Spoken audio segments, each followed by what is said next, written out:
Hola, bon dia. Estem aquí una setmana més a GTV. Avui ens acompanya el Liam Gilbert, amb el que parlarem sobre el 1 d'octubre i, en general, tot el que té a veure amb el procés d'independència de Catalunya. Good morning, Liam. Morning. How are you? I'm not too bad, thanks. How are you? Fine. Let's go for the beginning. You were born in Perpignan. I was born in Nottingham, actually, in England. Yeah. So what are your Catalan roots? My dad was from Doncaster, but my mum was from Perpignan, which is in Catalunya del Nord, or Northern Catalonia, in the French bit. And so, obviously through that heritage, I identify with the Catalan culture quite a lot. I say a few words, but nothing too fancy. Have you been following the Catalan politics lately? I used to follow it a lot more than lately, because I used to be quite patriotic, just generally speaking, before. So the last time I really followed it was sort of that 2016, 2017 time, around about the time when the thing got pretty serious. Yeah, when Puigdemont got prosecuted and all that. Yeah, that was. And since then, I've not really been following it as closely, I don't think. You know that about 10 years ago, the independence movement was like 3% of the population. And in those 10 years, we have gone from 3% to 48%. Yeah. I thought it was 40 something. It's an exponential growth. How do you explain that? Well, I mean, it's difficult to explain. I think there's multiple factors, in my opinion. I think the EU doesn't help either. This idea of this greater expanding sort of with this greater expanding institution, which sort of overpowers loads of other small countries and tries to assimilate them into one block.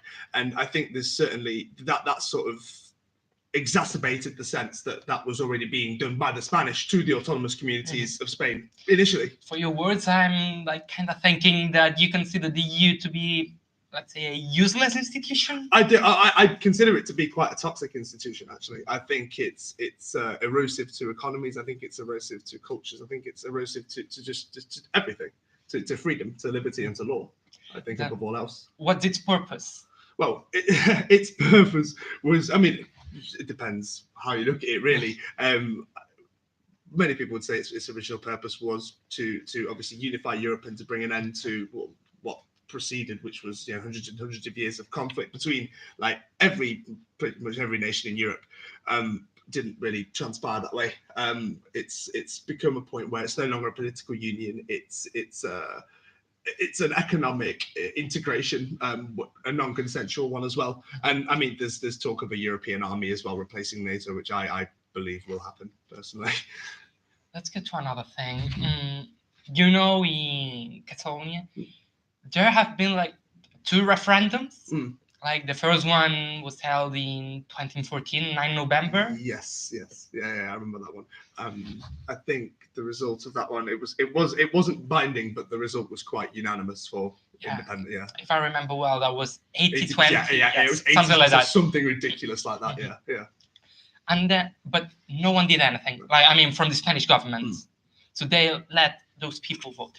Why do you think that on the second referendum, the one that took place on the 1st of October, they sent more than 10,000 policemen? Well, to be honest, I mean, again, a mixture of reasons. I think obviously because there's a lot of tension is normally accompanied by and sort of implicated by these kinds of movements. But I think more to the point, there's a very intimidatory feeling that I get from the Spanish police against the Catalans. I mean, and historically, this is a very sensitive topic. You don't have to go back any more than 40 years, and Franco was still in charge of Spain. I think he only died in 1975, 1976, something like that. So this is really still would be very memorable in the minds of many Catalans. I remember the episodes of just police brutality. I think it was sort of a year and a half ago now, where you see footage of police with batons and tear gas and completely unarmed demonstrators, unarmed voters. You people here in England saw the images, the videos.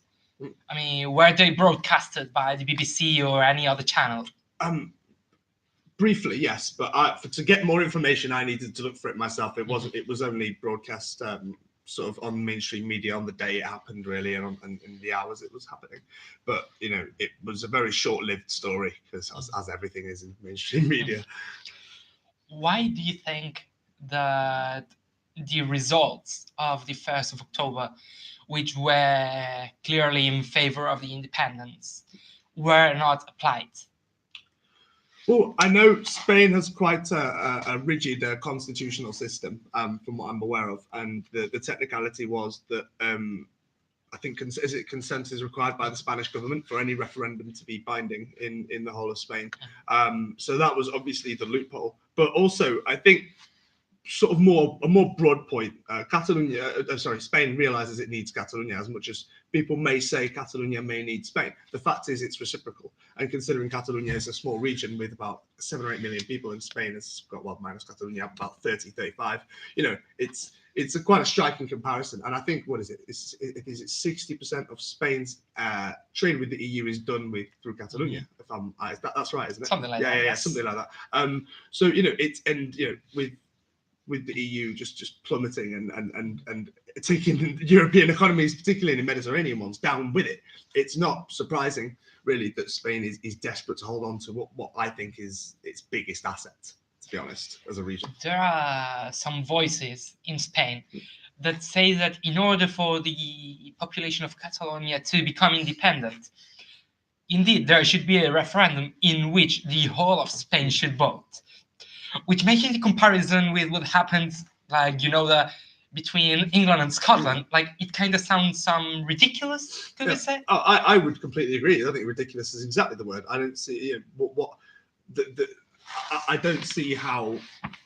I don't get that at all, because like you said, there was similar talk where if there was a second Scottish referendum, then the whole country should vote. But I think that was more. It was kind of different with Britain, because I think in this country the feeling was, and we're talking about the rest of Britain voting, it was more like, we don't want to keep you, Scotland. Like, maybe we want Scotland to fuck off, because obviously Scotland is a deficit to the UK economy, whereas Catalonia is very profitable for the Spanish economy. So they are different circumstances. But yeah, I think it's ridiculous. There's no other word for it. Given the circumstances, and I'm moving now to the trial of the independent political prisoners that we have, why do you think that they are being judged? Is it for their ideas? Is it for their actions? Is it a mix?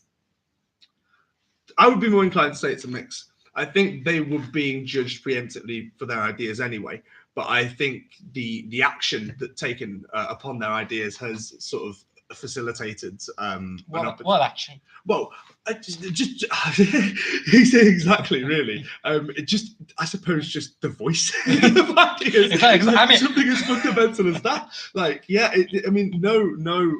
No illegal. Well, no, certainly no dangerous or violent or threatening illegality has been taken as far as I'm aware. I mean, like I said, I've not been following it as closely recently. But the basis upon which Puigdemont, I think, was arrested was some kind of. It was a very vague constitutional violation that I didn't quite understand fully. It was a very technical loophole, I think. Many politicals were arrested in Spain. However, there were others in Belgium, in Scotland, right. in Switzerland. They got an order of arrest and to be deported to Spain, so they could be judged there. Really? One of them is Puigdemont, who is in Belgium. Yeah. And with him, some other ministers of him. But this order of arrest ended up with those countries saying that they were not responsible for anything that could be constitutive of being charged. Yeah. Then why do you think that's the reason when many different countries, at least 4, have determined those people have not done anything illegal? Is this a reason to immediately stop the current trial? I think it's a strong reason to consider stopping. I mean, when those 4 countries that you listed, I believe one of them was Switzerland, Belgium, 2 fairly countries with fairly high standard of legal systems, fairly equitable judiciaries. So if those countries are determined through their own laws and through their own police and through their own legal processes, and obviously with the knowledge of Spain's, but with Belgium being part of the EU anyway, then I agree with you. I think it should be the trials should cease to happen, because this is obviously a witch hunt with an agenda-driven witch hunt rather than an actual judicial problem. Do you think that the final sentence of the trial is already written? I'm not sure. I think we see. I would personally, I would say yes, because I think a lot of things are already written, just generally across the world. What should be the actions of the actual government of Catalonia? What should they do now? I mean, considering that they have a mandate from the people who has voted for them, saying that they should apply the results of the 1st of October. But on the other hand, you know that if you try to declare the independence or whatever similar, you've got the Spanish trial and the whole system like prosecuting you. What should they do? I mean, it's pretty tough, to be honest, because I mean, I don't have full knowledge of the Spanish or Catalan legal or political system. Like I know the basics. I know that there's a Senate, but like it's difficult because like obviously there is a mandate. Of course there is. I just wonder. I suppose I'll compare it to Brexit in this respect. I just wonder whether enough preparation was given on the run up to the referendum. I mean, obviously, I know Catalan independence has been a subject in Catalonia for centuries. Of course, ever since it was merged with the Crown of Castile. But yeah, the thing is, it's one thing for something to be morally justifiable, but for it to be legally justifiable is a completely different thing. And instead of applying, a sense of right and wrong, a sense of fairness and equity, you have to apply you have to know the rules and know how to play the game. And that's why I always make the distinction between legal and right. They are not the same thing at all. According to this, for instance, the German constitution has been modified like more than 40 times. Oh, right, okay. However, Spanish constitution has only been modified once, just to change one article in one night. No. You think the Spanish constitution is somehow old? It sounds pretty entrenched. Like I don't know how many votes are required to make an amendment in the Spanish constitution. I know in America it's 3/4. I think it's 2 out of 3 parts. Okay. Oh, okay. Two-thirds. All right. So 2/3. Okay. All right. Well, that is less entrenched than the American Constitution. Certainly, in terms of process, less difficult to amend. But I mean, I wouldn't really agree with that, because in America they have like the Democrats and the Republicans, so these are like the only 2 parties. Yeah. However, in Spain we have like more than 7 parties in the Spanish Congress.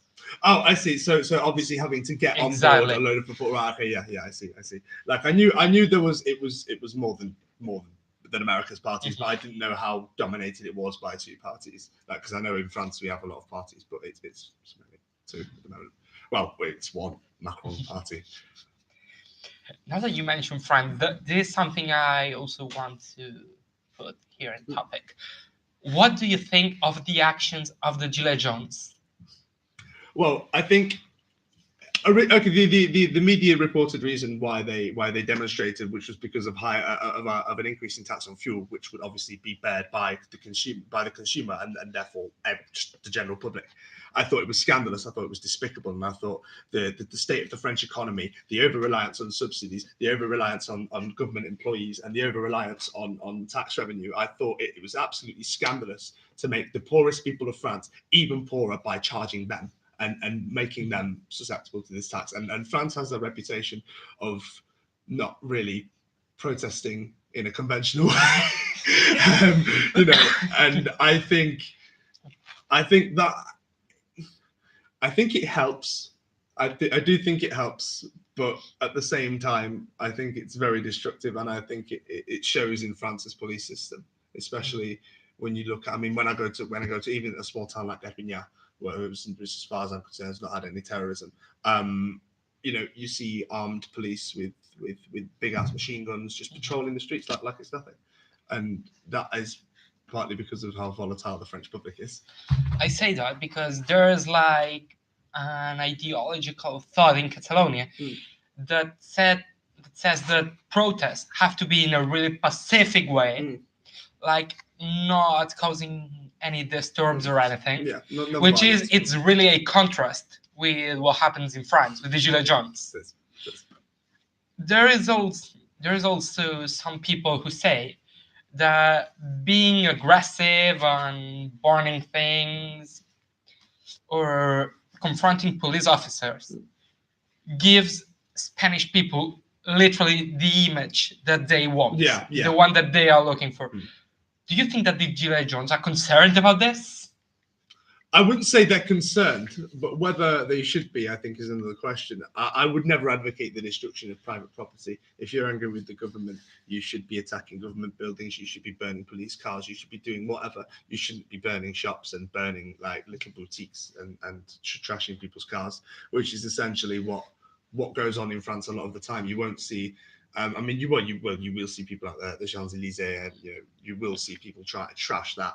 But more often than not, you'll see just the streets of Paris just completely wrecked. And I mean, this ideology of aggressive protesting, it's not. I would say it seems to be spreading. If you look at America as well, I mean, America's a classic. I mean, I know America's an extreme example of everything, but you've got on one hand, you've got the far right kind of alt-right neo-Nazi kind of thing, and then you've got Antifa, who in their methods are just as destructive. So it's definitely a radical form of protest that's spreading to everybody in the world, and it doesn't seem to be dependent on political allegiance. I think everybody just seems to be getting more extreme. What of the two do you think is more effective? Because to some extent, the Gilets jaunes got what they were asking for. I mean, price on fuel got reduced. However, they're still protesting. Yeah. I guess they consider that's not enough. They got something. We the Catalans got nothing. Is it really more effective being destructive? Personally, despite you burn private properties. Personally, I'm not a fan of protesting in general. Personally, I don't join protests. I respect people's rights to protest. I just don't think protesting in general is a particularly effective way to get things accomplished. I mean, I know there's lots of evidence to suggest otherwise, but I mean, it's difficult because they're different kinds of movements. The Gilets jaunes is is a movement that I think can kind of attract more solidarity because it's beyond the fuel tax. Like you said, they're still protesting. It's become more an issue of anti-EU, of anti-austerity, of anti-immigrant. And so obviously it's the perfect platform for the far left in France and the far right in France, which have been sort of accumulating into these Gilets jaunes protests. But with the Catalans, it's difficult because it's a lot more. The group is a lot more cemented as a group. Well, obviously it's just some language on flag, so it's a completely different sort of movement. I think the Catalans have remained dignified, definitely, and the police, especially the police violence that have been subjected to from Spanish, like federal nationwide police. I think it's very clear for the rest of the world who the real oppressors are and who the real destructors are. Definitely. We agree, and you said, and I agree with you, that the European Union is a useless institution. However, we have now the thing that Puigdemont is going for Eurodeputee.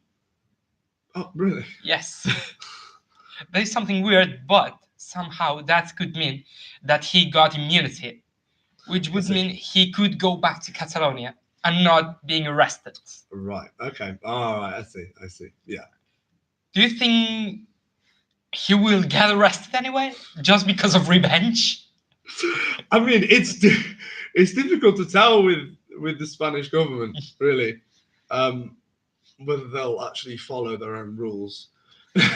I'm not sure, to be honest, because I mean the thing with diplomatic immunity is will it be obvious that that's all he's trying to get when he's running for this office? So to be honest, I'm not sure. I mean, in my opinion, he could really be trying to get arrested in order to make the EU, for once and for all, get a word on that. Yeah. And Okay. probably expel Spain from the EU. And here we've got like this dichotomy, whether Spain would rather arrest Puigdemont or get expelled from the EU. If the EU says something, which we don't know. That is quite a minefield. I wouldn't be so worried about any threat of any expulsions from the EU. I think the EU is quite keen to keep all of its member states, and I think it's going to struggle keeping all of its member states, because I think member states are obviously sort of wising up to the EU. I mean, look at countries like Hungary and Italy. It's not the most constructive way of wising up to the EU, just having to elect far right leaders, but it's the kind of rebellion we need to start noticing, and we need to start acknowledging and exploring the reasons behind.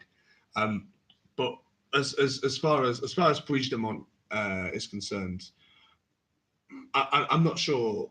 Yeah, I'm not sure, because hasn't he been? He's not the resident of Catalonia anymore, is he? Ex-president, no. Oh, okay, yeah. He's the ex-president. Yes. Who's the? I forgot who the new one is. He's called Kim. Kim. Oh, okay, Kim. Some say, and I might agree with them, that he's his puppet. Oh, okay, right, okay, yeah. So he's at Puigdemont's orders. Yeah, of course. While he's exactly not allowed. Okay.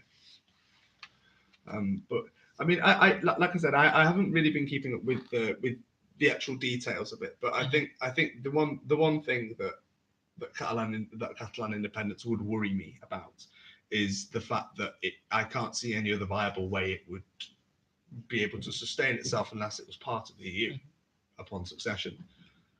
And do you think that Catalonia should try to be part of the EU if it got its independence?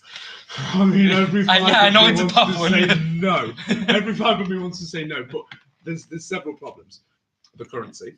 I mean, the euro is quite embedded in pretty much all of Europe now. I mean, this is the reason Brexit was only really viable for Britain, was because of the currency, and the currency is so important, and the fact that the euro is so embedded into pretty much every mainland member state, it will destroy trade. It will put loads of obstacles in. I mean, having to find a new currency would be it would be a shambles. It would be engineered, and Catalonia would be sanctioned.